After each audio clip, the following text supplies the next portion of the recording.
پھر جب تمہارے پاس علم آ جانے کے بعد بھی جو شخص اس معاملے میں تم سے جھگڑے تو کہہ دو آؤ ہم اپنی بیٹوں کو بلائیں اور تم اپنے بیٹوں کو، ہم اپنی عورتوں کو اور تم اپنی عورتوں کو، اور ہم اپنے آپ کو اور تم اپنے آپ کو، پھر ہم عاجزی سے دعا کریں اور جھوٹوں پر اللہ کی لعنت بھیجیں۔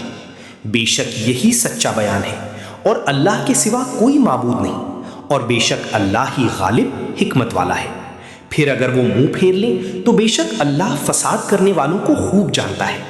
کہہ دو اے اہل کتاب، ایک ایسی بات کی طرف آؤ جو ہماری اور تمہاری درمیان یکساں ہے، یہ کہ ہم اللہ کے سوا کسی کی عبادت نہ کریں اور اس کے ساتھ کسی کو شریک نہ ٹھہرائیں، اور ہم میں سے کوئی کسی کو اللہ کے سوا رب نہ بنائیں۔